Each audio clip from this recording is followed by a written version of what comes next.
Good morning and welcome to day 2 of the Supreme Pool Series Grand Final. I'm joined by Lee Kendall. Lee, throughout the last 10 events, there's some sessions that throw up amazing matches. But I think today probably just blitzes all of those. I've never seen so many games.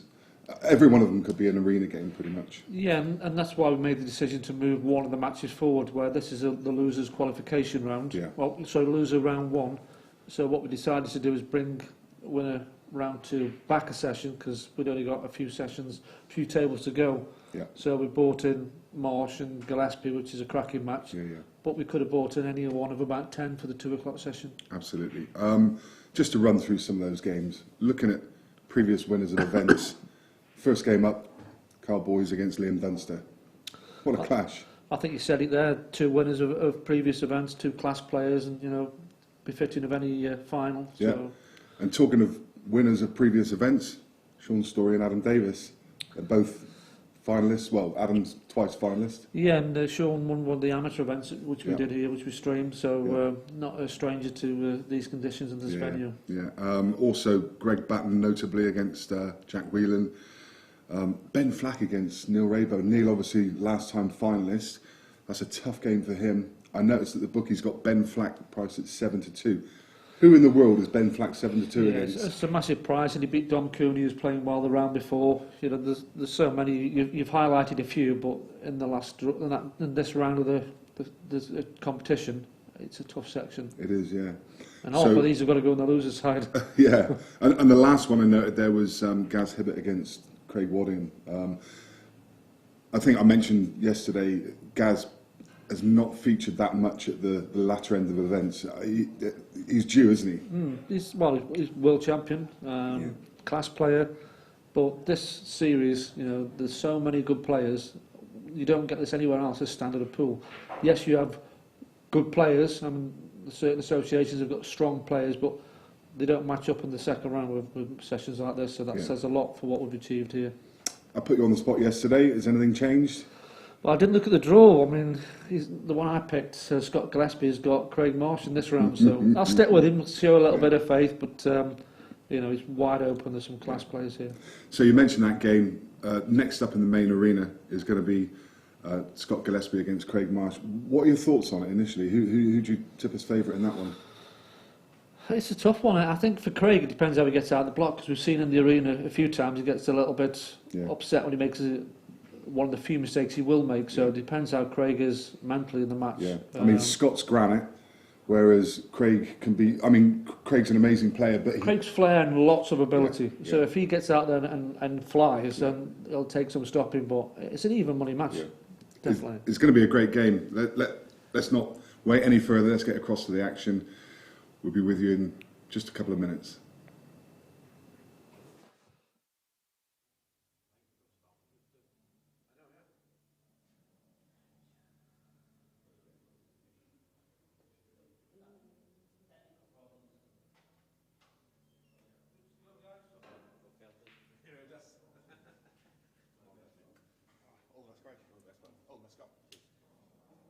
Okay, on go, please, like. 3, 2, 1, go.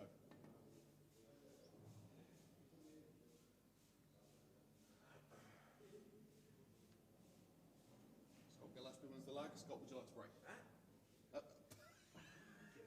No, he doesn't. He doesn't. He doesn't. It's possible, don't you? Good start to the... 1-0. Sorry.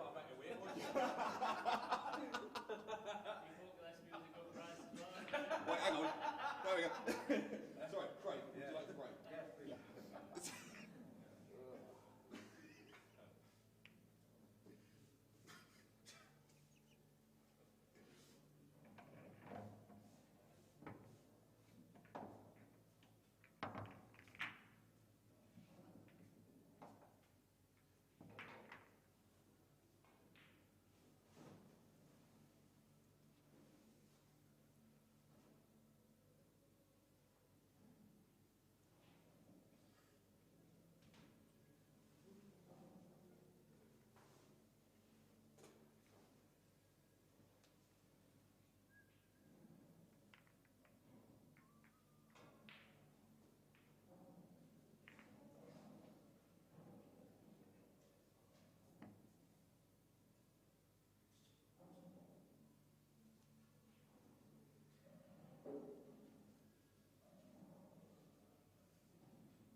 Thank you. Best of 21 frames.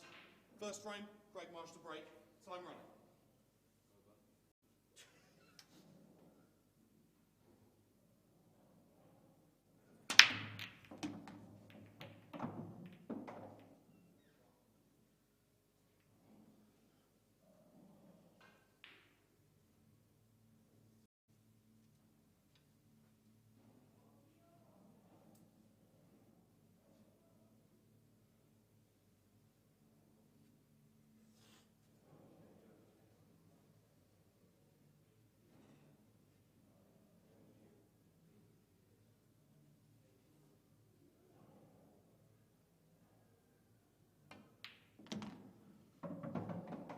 Yellow ball's in play. So, good afternoon. Afternoon? Paul's correcting me, saying it's morning. It's definitely not morning.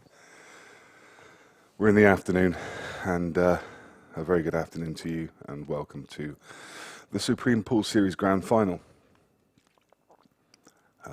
As a treat, we brought this game forward. There were so many games, too many matches to choose for the arena, so we decided to bring one forward to the 12 o'clock session. And this is Craig Marsh against Scott Gillespie. What a great match. You can still choose who goes onto the arena in the 2 o'clock session. There is a poll up on the Players Pool Events page. And help yourself. Have a look there and choose who you want, because there's some great matchups. At the moment, the Australians are winning. They've got, in fact, that is a really intriguing game. You've got Jake McCartney against Chris Totten. And we've seen absolutely nothing of Chris Totten throughout these events. He's come down from Scotland. He's a young, under 21-year-old snooker player, plays on the tour, and a very, very good, very adept player. So I do not mind if he wins the poll, because that should be a class lineup. But there are so many good matches, so many good matches. I know that Chris Melling game is right up there as well. Jordan Shepherd against John McAllister, another amazing lineup. We mentioned in the highlights reel, Carl Boyes and Liam Dunster is another one. I mean, it's just game after game that could go into the arena. You've got until 1 o'clock to cast your vote on that poll. So please do head across to the Players Pool Events page.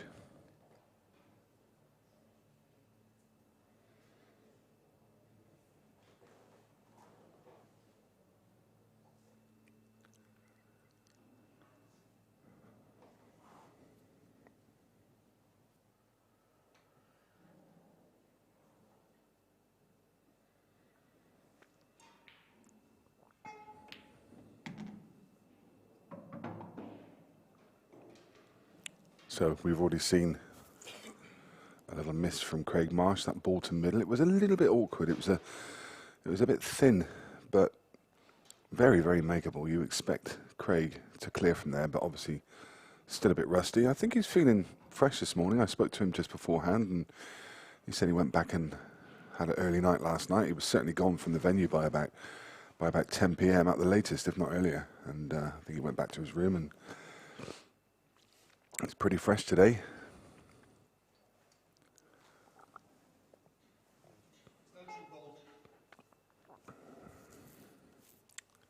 So, bit of decent cueing needed here from Scott.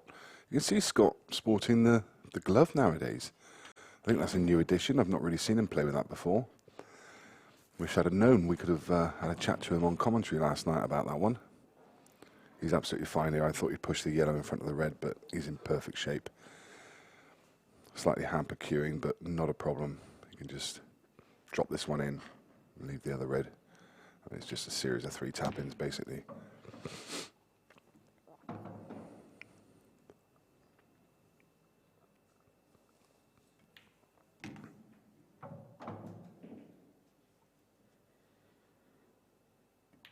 Which he completes and takes the first frame, taking advantage of that early Craig Marsh mistake.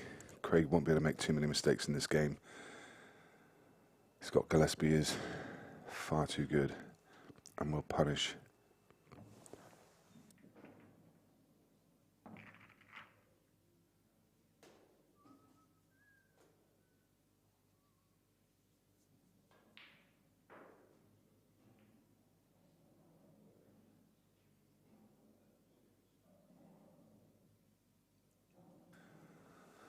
So Scott Gillespie, Goobsy, is, or as Gareth used to call him, Gooseby,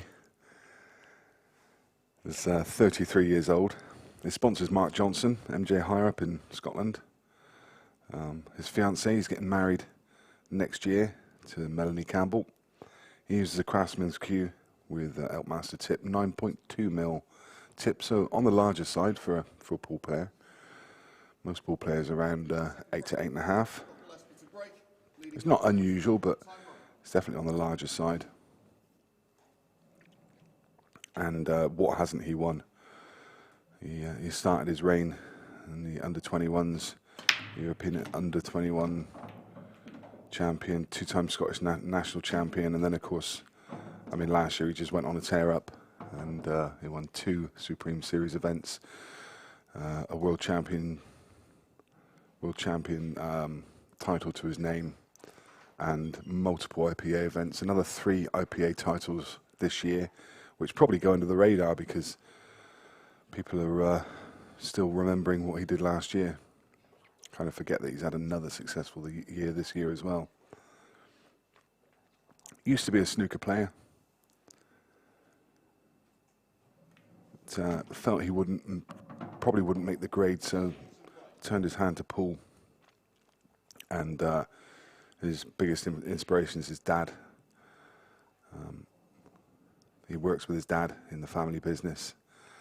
They're very close, and his dad encourages him in his pool.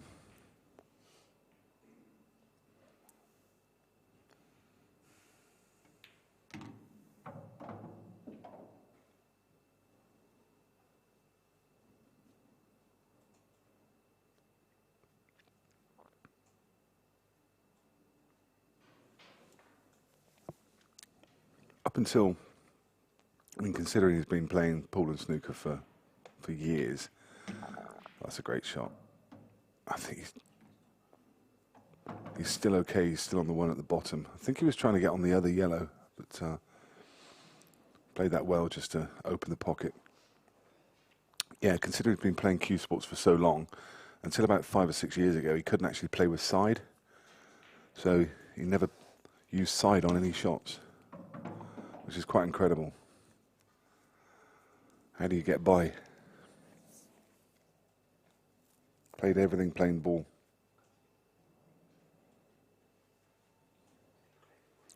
Decent golfer as well. Plays off a single figure handicap. So there we go. That's your man at the table. Goobsy.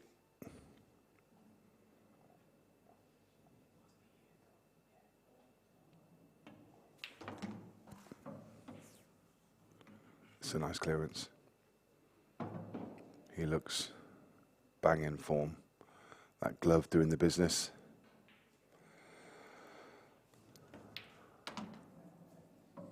Right. 2-0. So Scott's opponent, he'll be breaking the next frame, is the very recognisable figure of Craig Marsh. He's a year older at 34.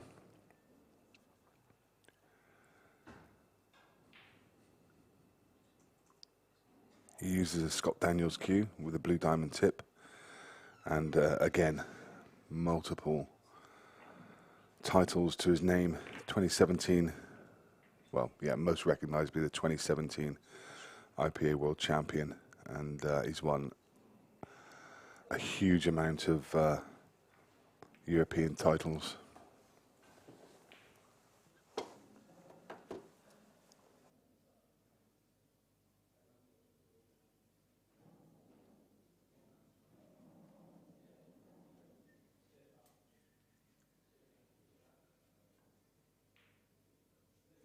third frame. Craig Marsh to break, trailing 2 frames to 0. Time running.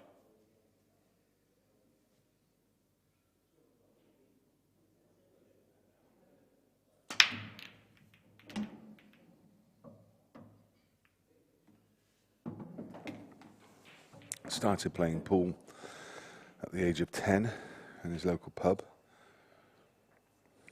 with his dad. And he got hooked immediately.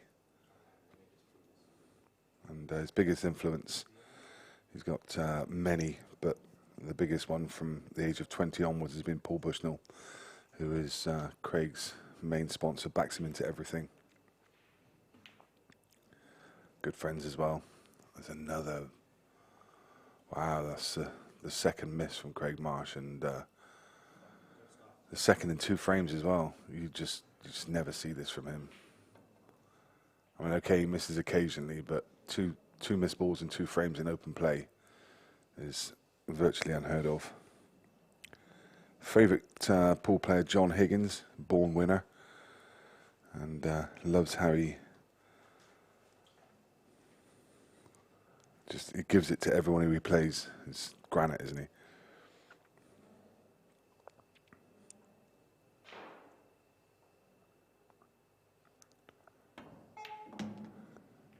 Used to play table tennis for Wales. Also played pool for Wales.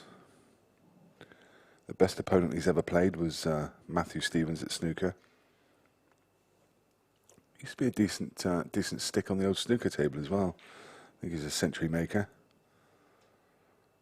So those are our 2 opponents. Craig Marsh and Scott Gillespie.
Leading 3 frames to 0.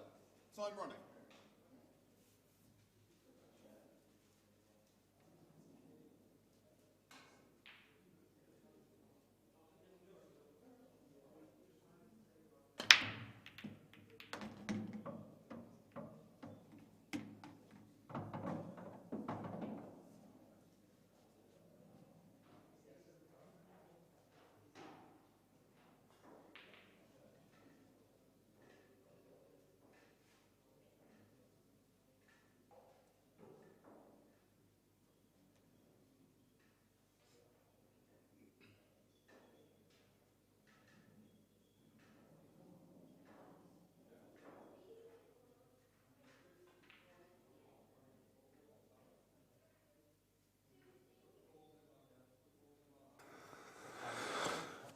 Excuse me for the break.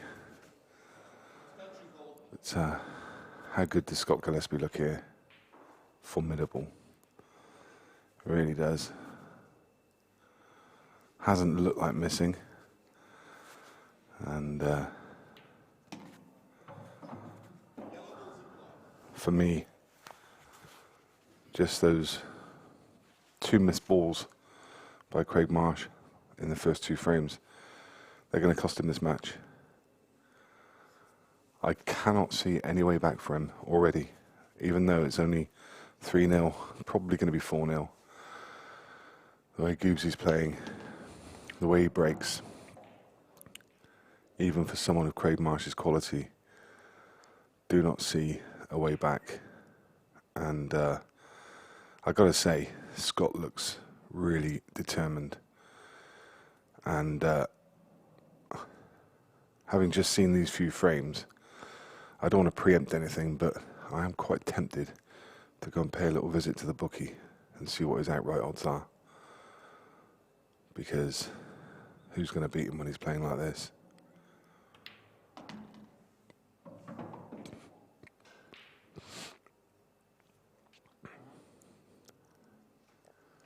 The thing I like about Scott as well is he's got that aura about him, hasn't he? He looks like he's kind of ready to tear your head off if you even dare to win a frame against him.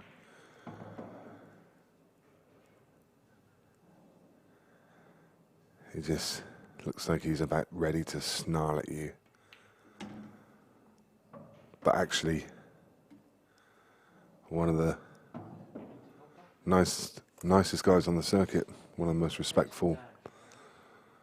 If you heard him commentate yesterday, very, very knowledgeable. Really top guy. Look at this. 4-0.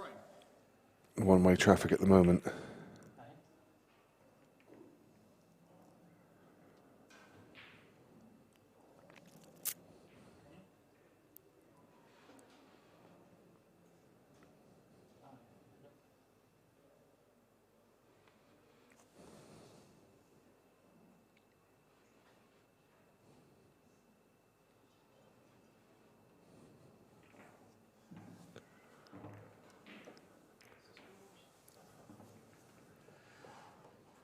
Scores on the doors. Just 5 games in action. 4 from the losers round. And this one from the winners. Luke Gilbert currently 4-1 against Jared Tabbett. Decky Brennan is 5-0 against the expat Aussie, Steve Jameson. Gav Robinson 3-2 against David McNamara. Usama Maskini 2 each against Amar Riyad. And Scott Gillespie 4-0 against Craig Marsh. Trailing 4 frames to 0. Time running.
So Craig Marsh, all he can do is just take one frame at a time and hope for some mistakes and some misses and some dry breaks from Scott.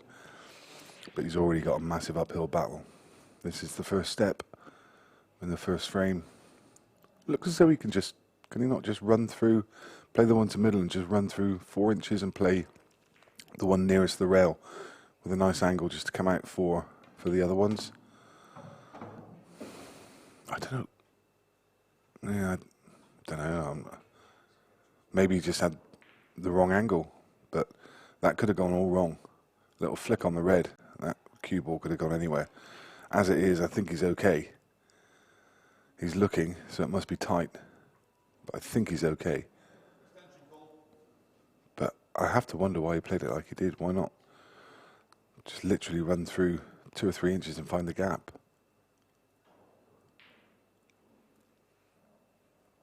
If he's not got the right hand ball, he's got the left hand, so he obviously feels he hasn't got the right hand. You can play the left hand, a little bit more difficult because you have to navigate the cue ball around. He does have a nice touch, but he's come up short there. So now this is suddenly becoming more difficult, what should have been a fairly elementary clearance. As I say, the one to the middle looked just off straight. It looked like he could just drop it in and run through a couple of inches, but I might be doing him a disservice there. It's all about where the yellow goes. He controlled that really well. Really well. And now he can just drop this in and take a longer black, or he can send the cue ball off the bottom rail. It's just a question of choice, really. He's just going to drop it in. Cleverly leaving himself able to cue between the 2 reds. That's better. 4-1, little tap on the leg from Scott. These two will know each other very well. Marshy, another very, very approachable, very jovial character. Loves a beer, loves a night out. And good singer as well. Great at karaoke. He's, yeah, he's a lot of fun to be around, actually.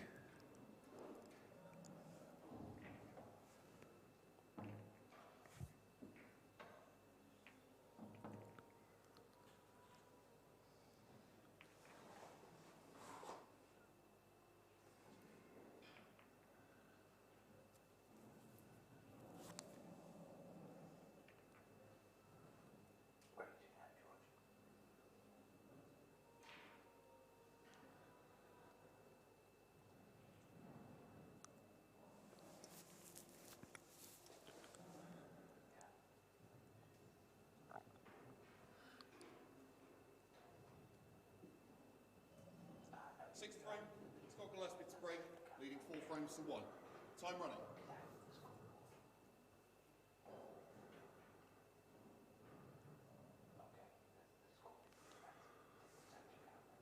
So we mentioned those scores a second ago, those 4 games that are ongoing. And we also mentioned Stevie Jameson, who is currently 5-0 down against Declan Brennan. Steve Jameson, interestingly, he used to live in Plymouth via Scotland. Used to live in Plymouth, then moved out to Australia. I say interestingly because he used to be Andy Hick's practice partner, the snooker player. Was a decent stick in his time, Stevie. And the reason he's over here is because he travelled with Jake McCartney. Well, I think they were going to be doubles partners. But obviously the doubles didn't work out. Talking about working out, how's that one worked out? If that yellow's cleared the path, and he's on this red, which I think he is. That is a Brucey bonus.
Doesn't look happy about that.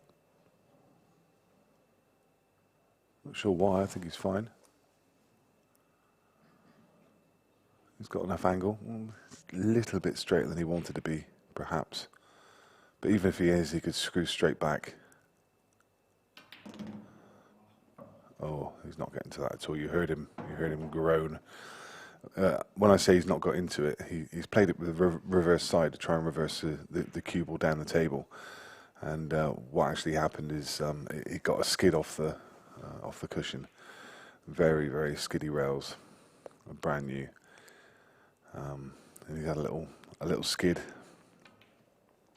Should still be okay, and is. Drops the red in, and leaves the straight black to middle. And suddenly, oof. Use the top knuckle. He desperately needed a dry break there from Scott. He got one. And then you see the arena and the sponsors' banners, of course, the Supreme Pool Series.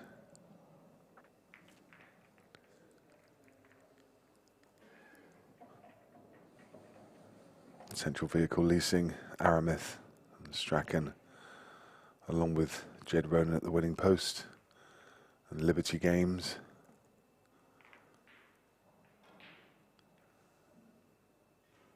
PPV Guru have all added to the sponsorship this year to allow this to happen, along with the Shark Rack, which you've seen in use so far this weekend and throughout this series.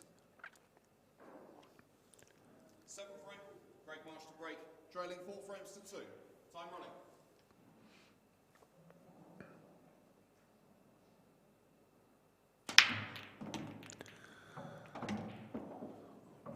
Monster. He does break well. He's got a sledgehammer break. These two are two of the best breakers in the game. Times it well. He's got quite an economical break. It's literally, straight down, straight back, straight forward. Times it. Everything goes flying. He's going to take yellows. It's almost like the old lineup. I mentioned the lineup. Oh, he's run out of position already. It's come awkward. I mentioned the lineup because I just saw Gaz Potts practicing on his Chinese table, and he was practicing the lineup, the traditional lineup. So even at the top level, they still practice the lineup. And this is pretty much it, isn't it? That line of yellows down the middle of the table. But he's thrown in a bad one already.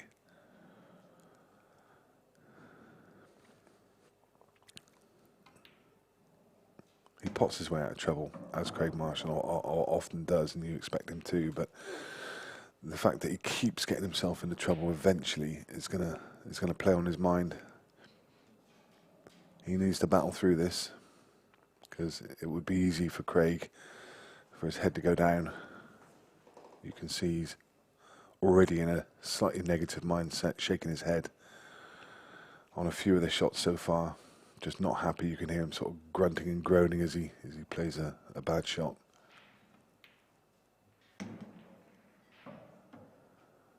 But as long as he can keep winning frames, he won't care.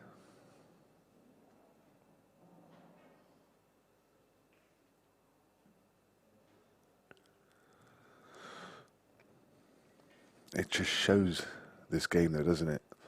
I mentioned at 4-0 that I didn't think there was any way back for Craig,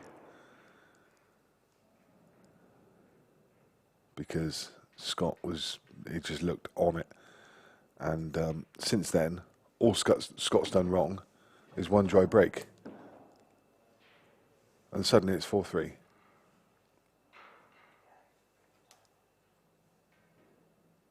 Well, I'm preempting this clearance, but I have no doubt, because Marshy suddenly looks like a different player.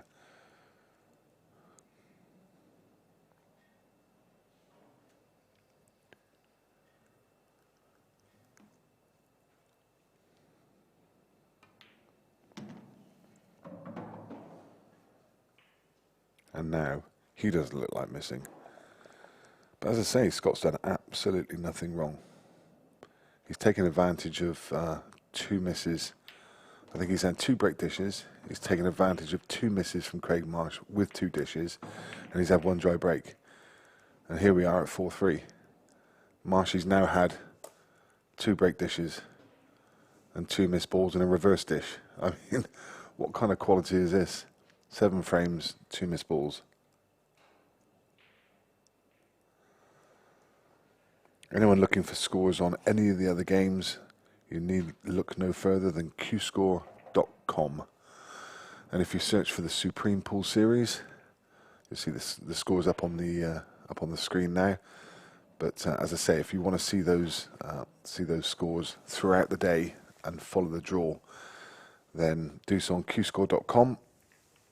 Search for Supreme Pool Series, or there's a live tab at the top. Click on the live tab, and you'll see a link to the Supreme Pool Series page where you can look at the entire draw and how it pans out over the weekend.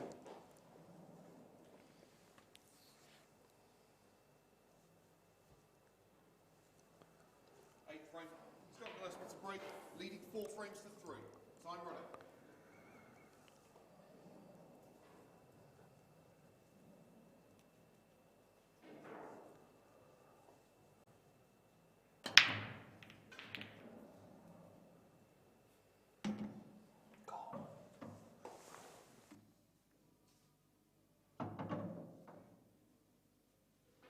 Bit of fortune there. White ball was heading straight towards the pocket, and one of the balls stopped it. So no easy opener though, is there?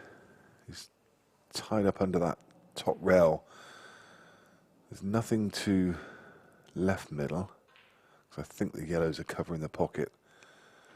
He's got 1 red that you can go for to bottom right, or more likely, yeah, right centre. If he gets it, if he makes the opener, it's a frame winner, because everything else is right there. It's all about the first ball. Yeah. As I say, it was tough, and he was always more likely to go for right centre there.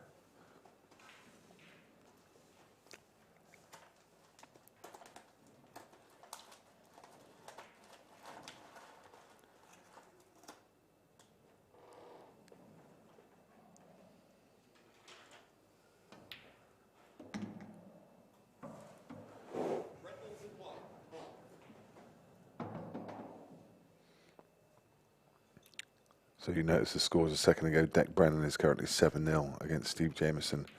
It's not been a happy trip so far for Steve.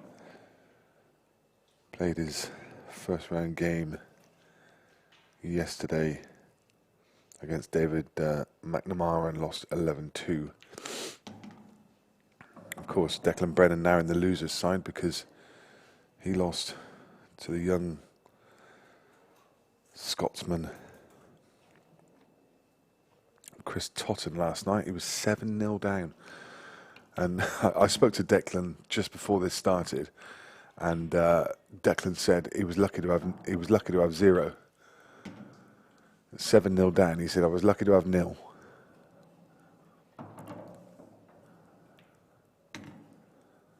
Apparently the kid was phenomenal. 21 years old. Great future talent. So a tricky ball miss there from Scott Gillespie, and suddenly things are all level, 4 apiece, and it's back on serve.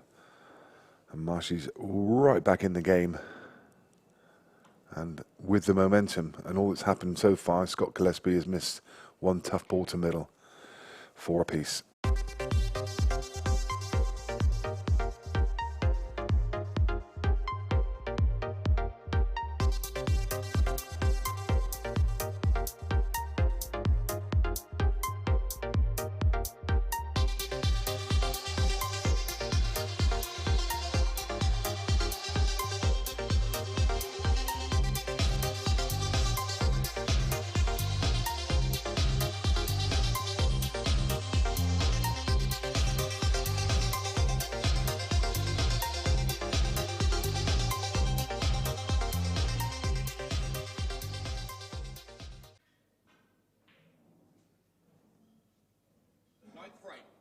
Marsh to break.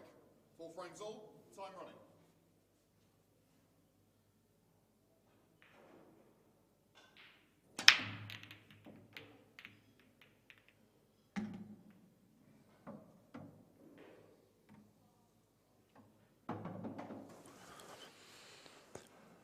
Marshy makes the ball.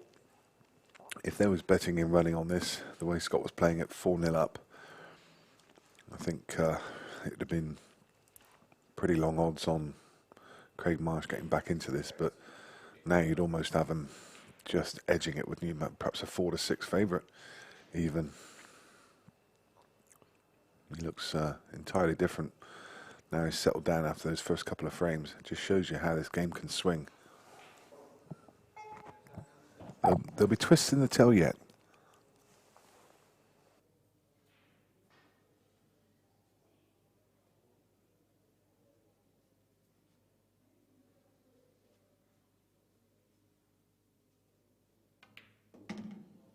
Yellow ball's in play.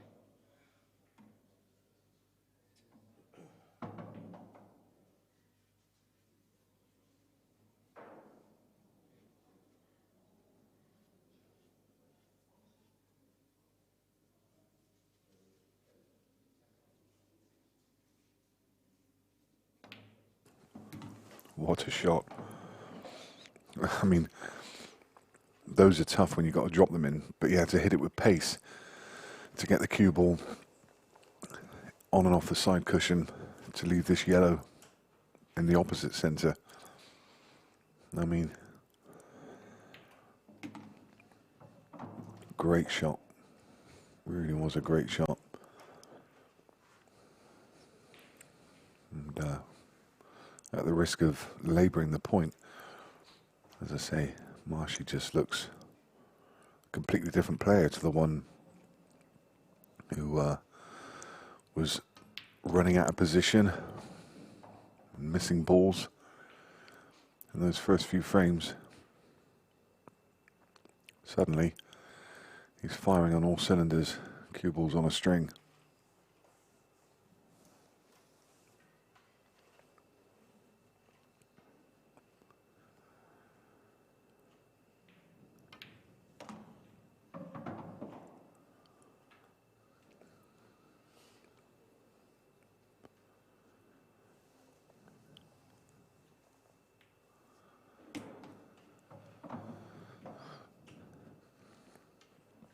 And for some players, this would look a tricky shot, but the way he's cueing the ball at the moment, it's like it's over the bag. Oh dear. Oh dear. Nick, what have you done? What have you done? I bocked him.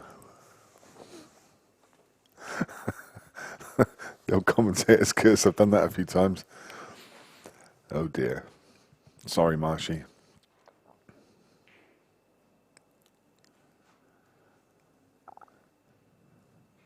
I just didn't cue that one confidently. That's a nice shot. Nice shot.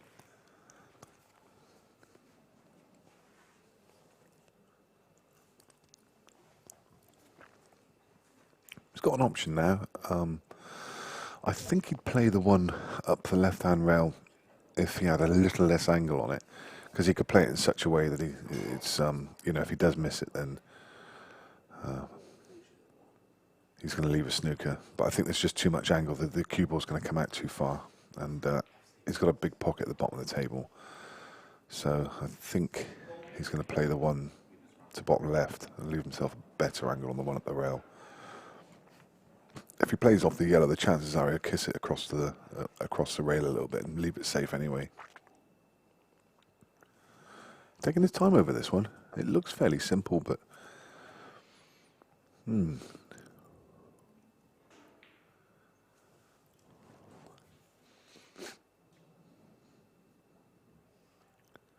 I say, it looks fairly simple. Play this red off the yellow just to move the yellow aside. But no. I wonder what he's seen there. Maybe that red. Yeah, maybe that red doesn't pass the other red. on this camera angle, I thought for the world that it comes down into this pocket where the yellow is. I'm talking about the one that's just adjacent to the left-hand centre. Maybe it doesn't pass the second red. Thought for the world it does, but the way he's played that, I can only think that it doesn't. Well, there you go. You can see from there it probably doesn't. That's why he played the way he did. I thought it was a bit odd that he was taking his time.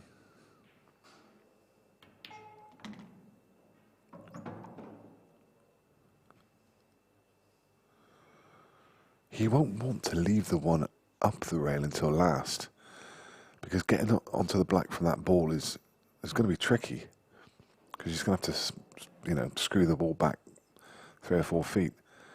Ideally, you want to be using the one that's closest to the middle bag to get onto the black, or even the one that goes to bottom left. One of those two.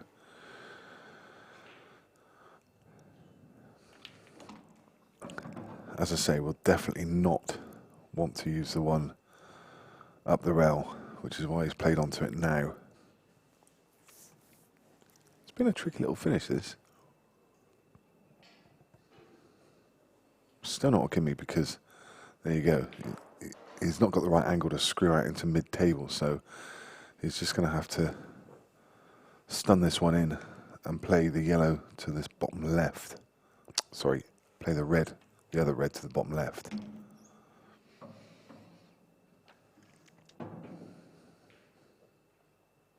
He's gone about the clearance really well.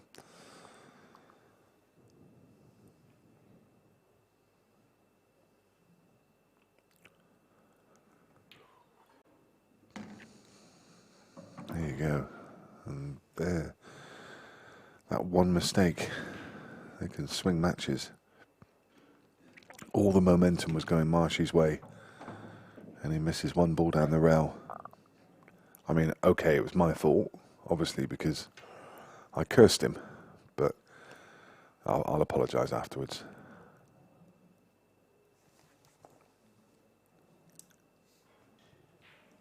Just the 3 games still going on. Dave McNamara is 5-4 up against Gav Robinson. Am I right in thinking that they're both up from up in the northeast? I know Gav is. Not sure about Dave.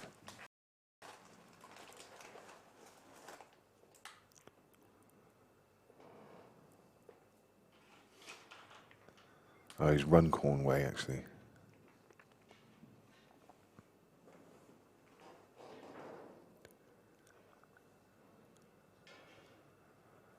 And the Moroccans keep clashing. There's Sam Maskini playing Amr Riyad. Amr, have to feel for the guy.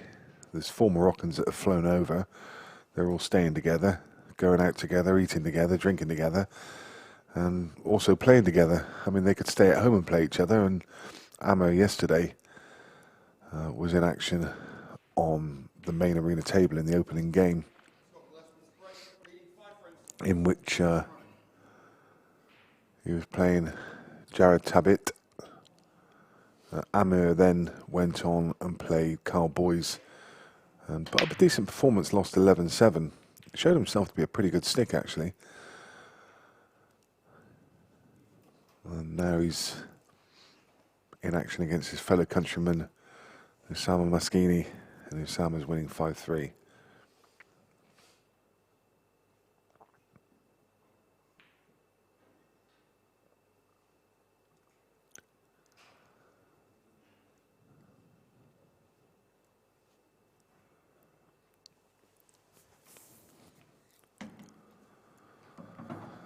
So, from Marshy's perspective, again, another dry break there from Scott. And Craig must take advantage. And if he does so, he'll easily be able to put that miss out of his mind, get things back on an even keel.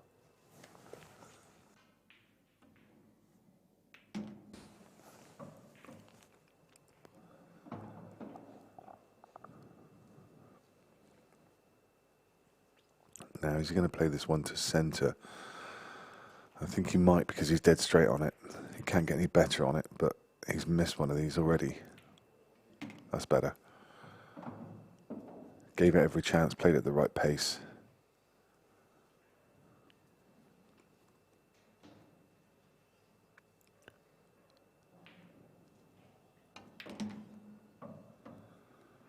That's nice. Now he can just stun down table, leave himself this yellow. Ideally, I think he's going to want to stun down, leave the yellow to bottom right, but he'll want to finish dead straight so he can top the cue ball through and take the black in to the left centre. It doesn't go into bottom right, so he needs to get this position right. May even choose to stun all the way down below the yellow, but I don't think he will. He's just looking at it now.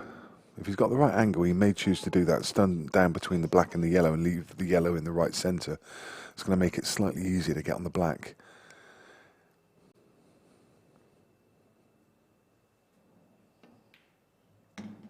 No, so he's taking his medicine. Actually, he's left a nice angle here. Just left it cushion side. Left a lovely angle, actually. So it's just naturally going to float across. A little bit of stun on the cue ball. He's naturally going to float across for the black. Oh, he's another one he's missed. Both times game ball. Should not be missing those. Okay, the first one was excusable. It was a tough shot down the rail, but that one there, you know, he didn't really have to do anything with the cue ball, just a little stun shot. He seemed to rush it a little bit. You can see him sat in the corner, shaking his head.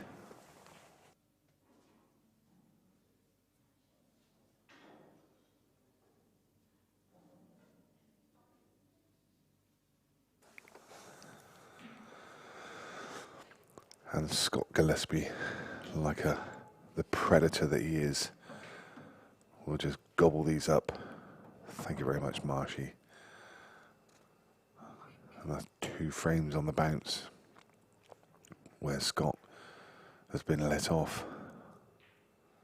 This is going to be 6-4 to Gillespie, where it could have so easily been 6-4 to Marsh. And now the momentum firmly back. How would you price it now? If Gillespie can clear these, must be looking at a 1-2 favourite. And this is, I guess, one of the issues with Marshy. He's still sat in the corner shaking his head. He needs to just brush that off. Who was the golfer that talked about the 3-step rule? You know, if you make a mistake, don't let it play on your mind, because it'll then lead to another mistake. So within 3 steps, you should have forgotten all about it. And that's the best way to be. Some players can do it and some players can't. And I think the players that can do it are mentally stronger.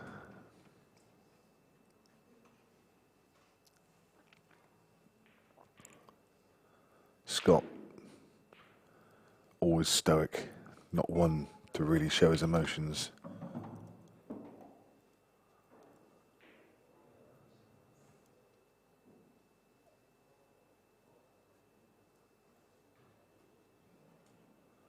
You got other players who literally wear their heart on their sleeve and show all their emotions on their face. Notably, you know, people probably like Craig and someone like Phil Harrison is always, just read his face to tell you what he thinks of the situation.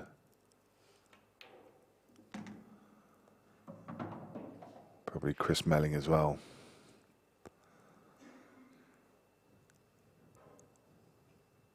When something's gone wrong, or his opponent's got a bit lucky, he's often got that wry smile on his face, you know, when something's not quite going his way. Other players, like Scott, Ronan McCarthy, people like that, you can just never read them. Nice double.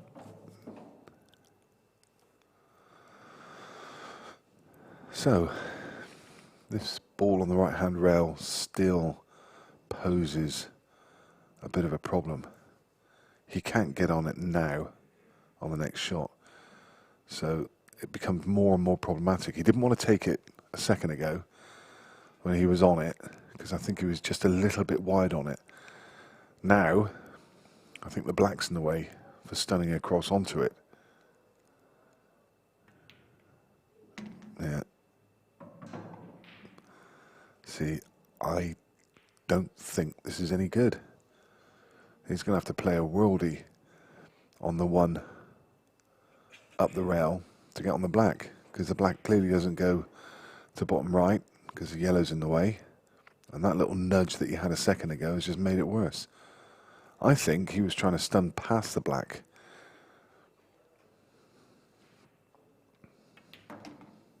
So, yeah, this is just no good. Again, I think if he was straight on the black, if he landed on the cushion, he was straight on the black, he could screw straight back somewhere near the middle bag and take the black to bottom left. But now, what do? I mean, even if he makes it, how do you get on the black? Do you know, I think he may be forced into trying to double it.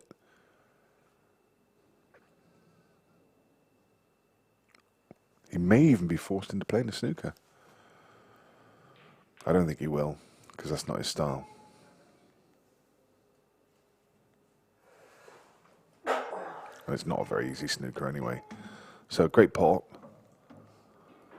That's about as good as he could have done. That's about as good as he could have done. But this is horrible. Hampered queuing. Off the cushion. Half ball. Blind pocket. Great shot. What a fabulous shot. That is top drawer. That really is top drawer. Little shake of the head. I mean, literally, all that was just saying to his mate, should have never been in that situation. And I think he's just looked across at Marshy and just said, geez, I made hard work of that.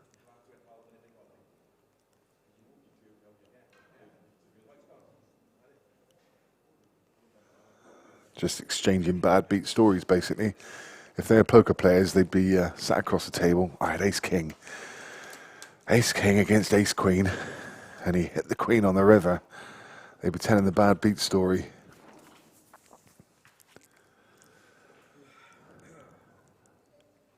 Brilliant. Well, that scoreline could so easily be reversed. Craig Marsh, 2 missed penultimate balls in the last 2 frames. It's his break in the next. And he has to break dish, or he has to win this frame.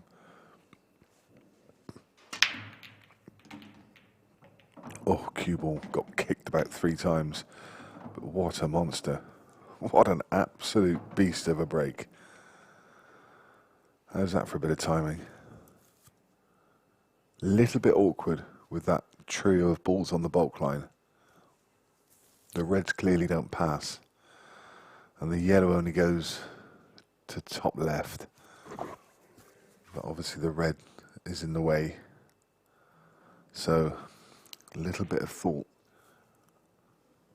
I think he's probably going to go yellows if one of the yellows passes to middle. No, I guess it doesn't, so he's going to go red. No, that's no good. Oh, no, he's okay. I think he did exactly what I did. I think he said, oh, that's rubbish or something. He's okay. I think he thought that exactly the same as me, that he'd left it behind that yellow and couldn't see the potting angle, but he's fine. And he's got a nice angle to break these open. Doesn't need to do anything special, just a delicate shot, just to yeah, that's it. Just to move them aside. Very clever. A very good shot. Really well controlled. As I say, some people, they think they have to boom into balls to break them up, but that just needed the right contact in the right place, a little delicate touch, and they'll come out. Still a little bit of work to do. He needs to find the gap between the yellows. Oh, he's just run down on top of it. I think he's left himself a bit straight here. Should be okay. He's got great cue power and a great cue action. He can just screw straight back, even though he's hampered cueing. You see the fizz on this one. Look at that. Barely touched it. Just caressed it. And the ball is absolutely fizzed.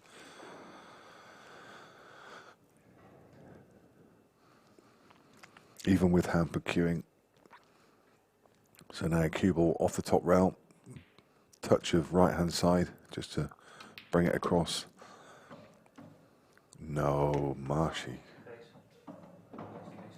Marshy. Wow. Ball in hand. That's 3 frames in a row. He will not be able to believe that. I mean, what can you say? Inexcusable. It really is. It's just no need. I know he's trying to get close to the black. And do you know what I think it is? He's missed a couple of balls similar to that black. He missed a similar one on the left-hand rail, and I think he wanted to just make sure that he got close to it. If he lands, 6 inches above it, then it's unmissable black. If he's playing it from a bit of distance, then he's questioning himself, and I think that was just a mental thing more than anything. Just thinking to himself that he wanted to get a bit closer to the black than he probably needed to be. I mean, that's just 3 gifts. 3 absolute gifts.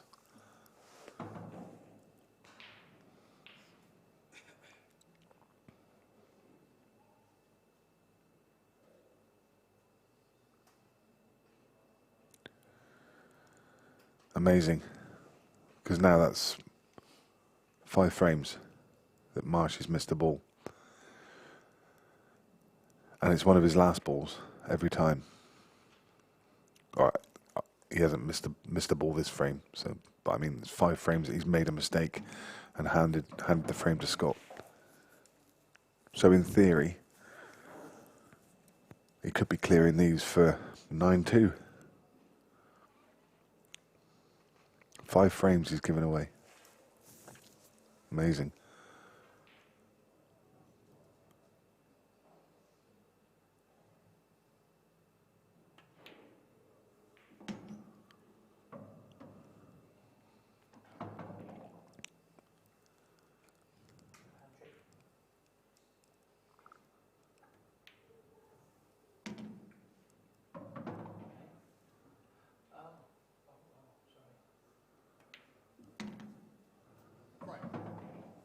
Marshy off to the bathroom just to recompose, and who can blame him?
frame.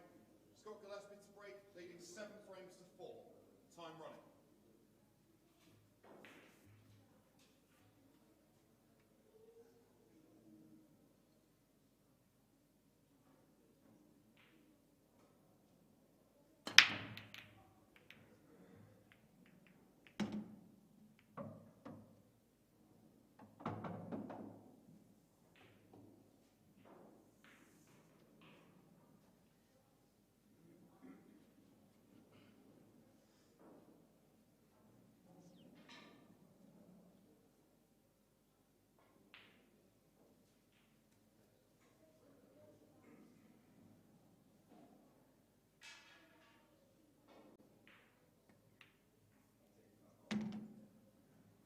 Red ball's in play.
Extension called.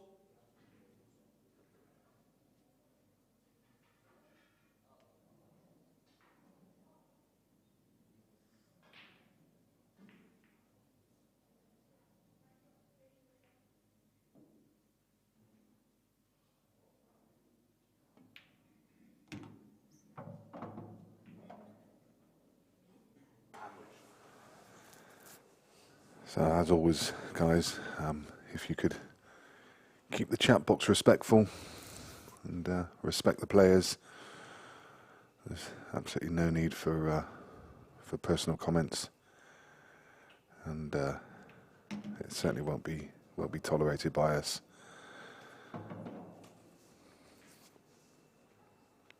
So anyway, enough about that. Back with the action. It's Scott Gillespie at the table.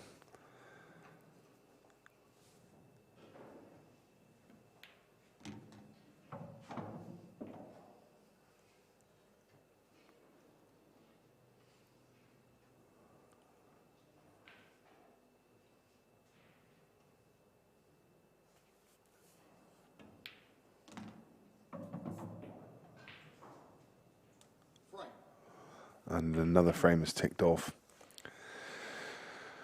And, well, I did say at 4-0 down that there was no way back into the game for Marshy. But at 8-4, you can pretty much repeat the same thing, but he's already proved me wrong at 4-0, getting back to 4-all. He is a destructive player. At any moment, he can reel off 3, 4, 5 frames. But again, he's relying on mistakes from Scott. The one good thing, the one saving grace for Craig at the moment is that Scott's break has not been firing on all cylinders as it usually does. He's gone dry a few times.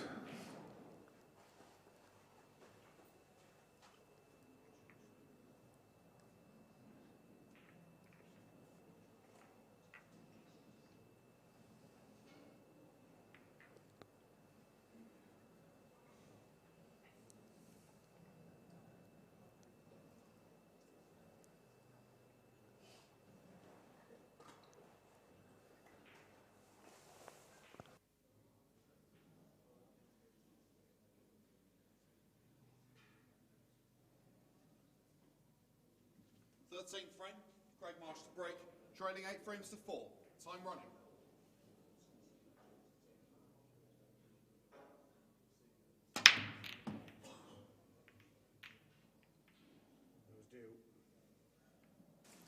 That's not what Craig needs.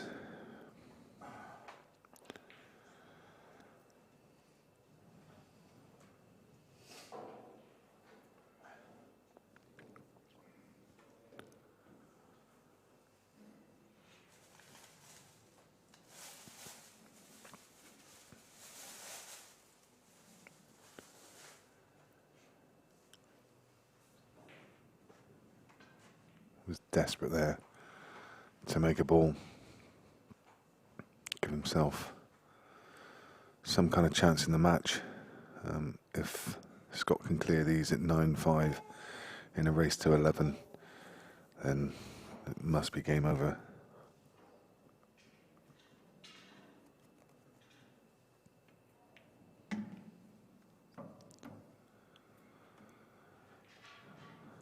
You can't see any lifeline for Craig here.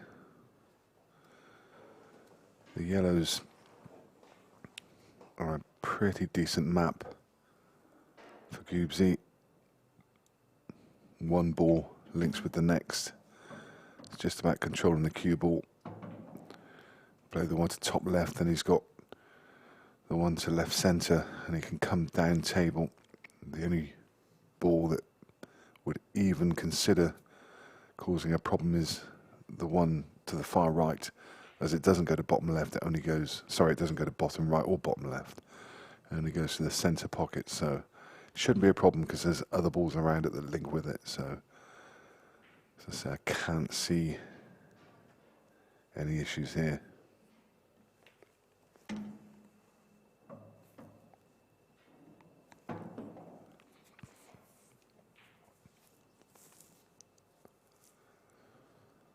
So he's going to play the one over the middle and then come for the one right at the bottom of the table, because he can drop that into right pocket, right corner, and leave himself that one that I mentioned a second ago to the right centre. I think he hit that thicker than he wanted. You could see the ball went in off the far jaw and it killed the pace, so he's finished a little higher on this. I think he wanted to be another foot down the table. He could have just dropped this yellow in and left himself on the one to middle, so it shouldn't be a problem because he can kill the pace off the bottom cushion. He can even use the red if he needs to. And he does. Just comes into the back of the red. Plays it really well, and that's worked out perfectly actually. It's opened up that left-hand pocket for the other yellow, should he need it. Just wonder whether he's got the right angle on the one to the middle. I think he can top it through with touch a left-hand side, play it off the rail.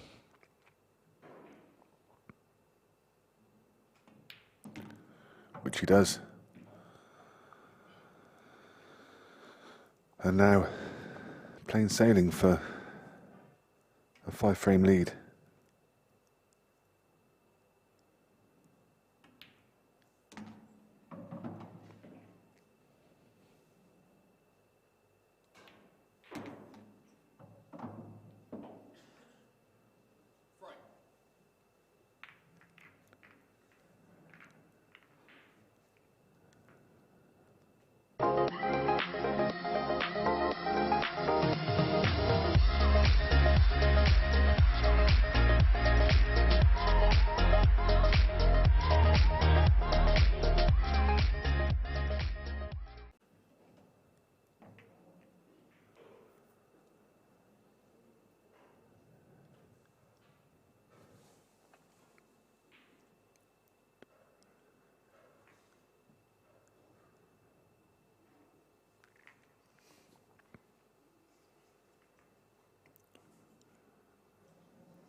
14th frame, Scott Gillespie to break, leading 9 frames to 4. Time running.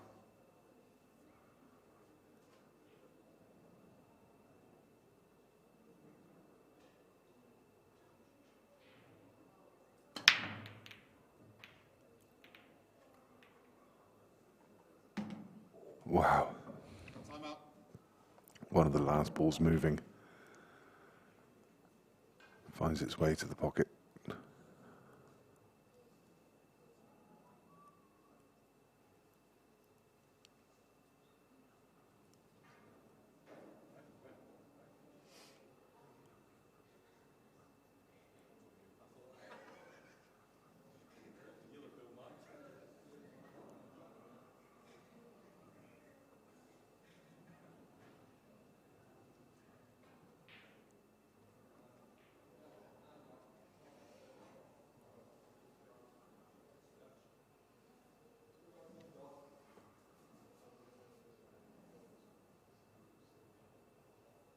Time running.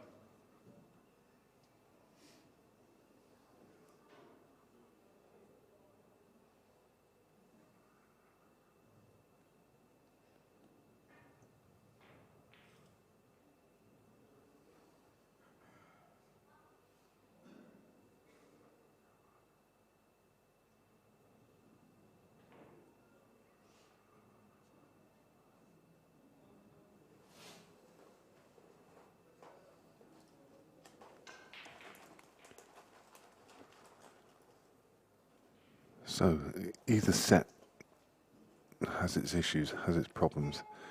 If you go reds, you've got the red near the centre bag. You've got the ones in the little cluster around the black spot. Shouldn't be an issue, but they're kind of on top of each other, so they have to be taken in the right order. I think he has to go reds, but if he's going to clear these, he's going to need a great cue ball.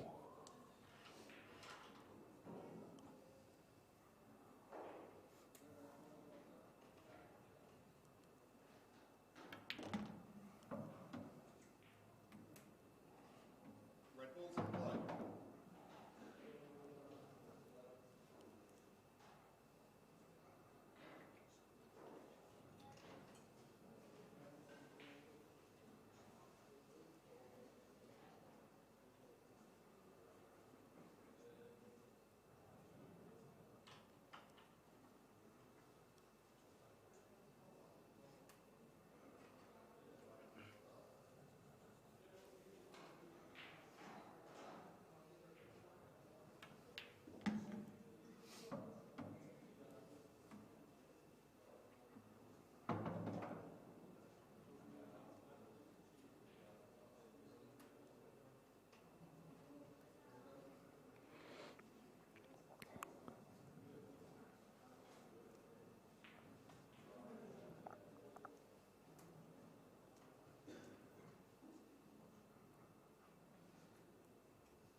So the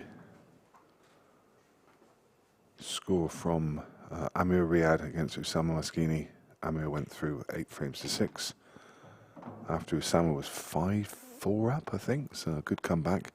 Gav Robinson and David McNamara are on the hill, 7 apiece. This has now become a tough clearance for Scott. He's going to have to play. Well, he's just looking now to see. Oh, there must be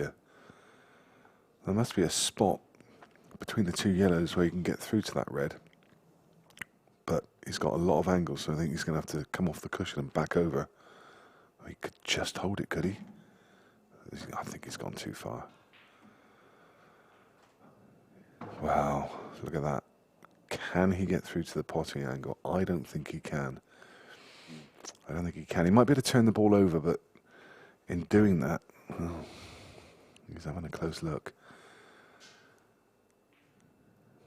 Maybe to just put touch of left hand side. He could. Yeah, he could just get through. Left a long tester, but at 9-4 up, the pressure to pot these is nowhere near as intense as if it was 9-all, and you fully expect him to pot that, and he's gone 10-4.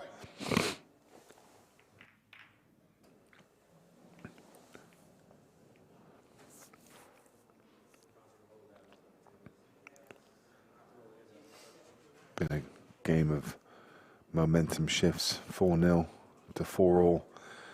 And as I say, at that point you think Marshy was favourite, but then a couple of missed balls at crucial times. Well, that really has been the key to the frame, and he's still jovial about it. As I say, he is a really jovial character.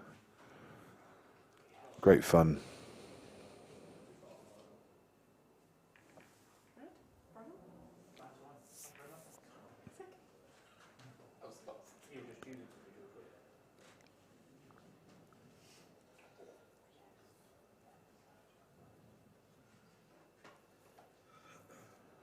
Taha saying that, yeah, Amir came back from 6-3 to win 8-6. Very good, 5 on the bounce. 15th frame. Break Marsh to break. Trailing 10 frames to 4. Time running.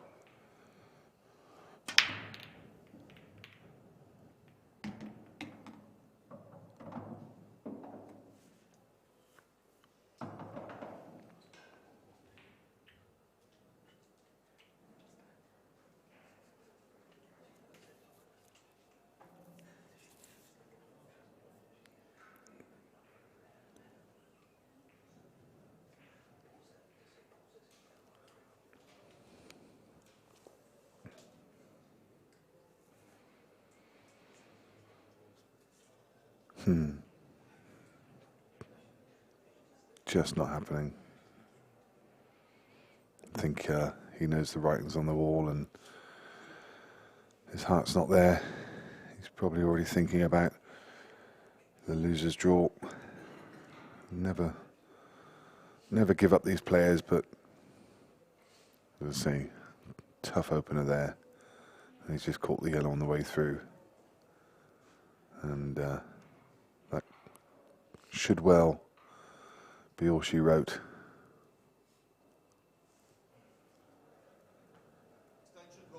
And it just didn't happen.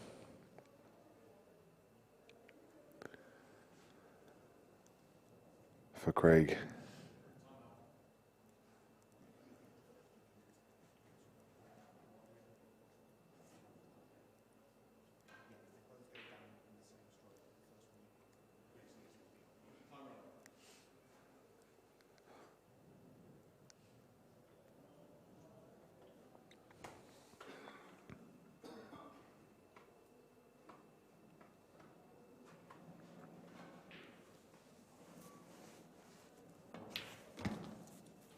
He's tried to move the yellow on the side rail, and he didn't. I've got to say, I'm not quite sure why he's gone yellows there, because it was an open table. I don't know if maybe he didn't realise it was an open table. But surely Reds had to be the ball there, didn't they? He had an opener. He had the red to bottom right that you could see, and it looked like he had the angle to stun up to get the other difficult one out. But obviously everyone sees things differently, but for the life of me I can't understand why he wouldn't have gone Reds there.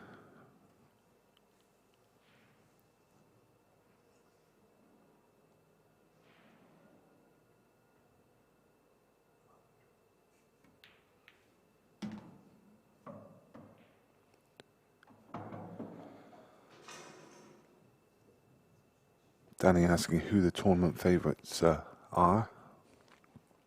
Well, before the event, I think the two outright favourites were Liam Dunster, Phil Harrison. And I think then the second favourites just behind that were Declan Brennan, Scott Gillespie, and pretty much the usual faces. Mark Ball was up there at a short price. As I say, the usual suspects were there and thereabouts. The outright favourites normally are Liam. Of course, Declan already in the losers section.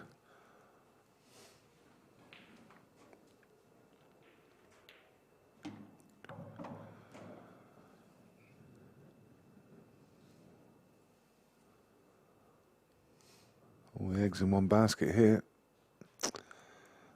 Has he got an angle to screw across the face of the yellow and leave it into the bottom left, or does he have to move it?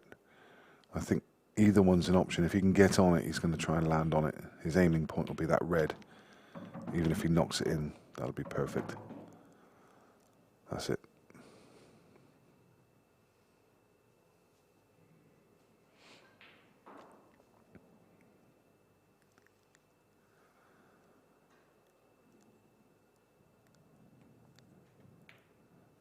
If you guys want to bet, then I mean, there's betting at the venue. I think there's still possibly outright betting. Jed Ronan is your first point of contact. You can get hold of Jed through Facebook, but also I know that if you can get a bet on with Jed, because he tends to be venue betting, I know that Terry Rogers is also running a book. So if you can get on with Jed, then you can get on with Terry.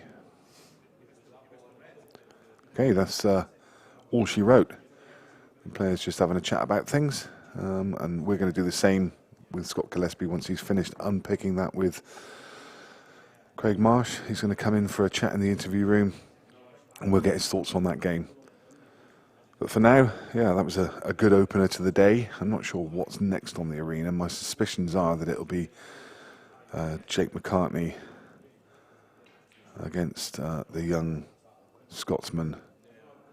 That's going to be the 2 o'clock session, so it's going to be Jake against Chris Totten. Yes, it is. That's confirmed as the next arena match. Also, the televised games, Jimmy Croxton, Chris Melling, Jordan Shepherd against John McAllister, and what's the other one? Oh, of course, Liam Dunster against Carl Boys will be across on table 11. But for now, we'll have a chat with Goobsy in just a couple of minutes. And we'll see you back in the arena for the next game in probably about 20 minutes. See you soon.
So, joined by Scott off the back of that win. I mean, there were some big momentum shifts throughout that game, wasn't there? From 4-0 down to 4 each. How was it for you? Yeah, I mean, throughout the match, I mean, I've probably played as good as I can play there, bar missing one tough shot. Yeah. But even to go 4-0 up, I've dished my 2 breaks, but Craig's two chances in his 2 frames where he broke. But as I say, I've just got to capitalise when I come to the table, and that's what I've done. Yeah. I mean, 4-0 up, I'd said this is all over for Craig. And then next thing, he's at 4-all, he's on a dish, and suddenly I've got him as a favourite in the match. I mean, all the momentum was suddenly swung back his way. But you've done nothing wrong. Yeah, so that's why, I mean, always experience. I'm just saying to myself, I've not done nothing wrong here in 4-all. So, I mean, and I was preparing to go 5-4 down, but I know it's back on serve, it's my break. So, and I actually couldn't see the yellow down the rail that Craig was going for, because he was in my line. He was in the line of the shot, and then I was surprised to see him miss it, to be honest. But as you say, it's another big turning point, because if he goes 5-4 up, he's then got the confidence, and I need to then break and dish. Yeah, I mean, I know you've said you've done everything you can. That you've missed one tough ball to the left centre, but from Craig's perspective, he's given you 5 frames there, hasn't he? Could have been so much more competitive. Oh, 100%. I mean, I knew going into the match it's a tough match against Craig, but I spoke to him after the match, and he says that. He says, I've missed 7 balls, but I can't miss at any level, really, regardless of the top level. But as I say, I can only do what I can do, and I've played well, and I take confidence from that. Yeah. I mean, you seem to always be mentally strong when you're playing these games. You don't give away much in the way of emotions.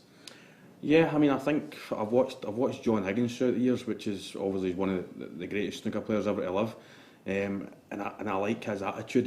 When he's at the table, he looks so mean, and when he's sitting off the table, he sits there chilled, and I like that attitude, because I mean, you can't give anything away to your opponent, because they'll just obviously capitalise on it if they see any weakness. Yeah, I was going to say that, because obviously Craig, I mentioned it during commentary, that you give nothing away.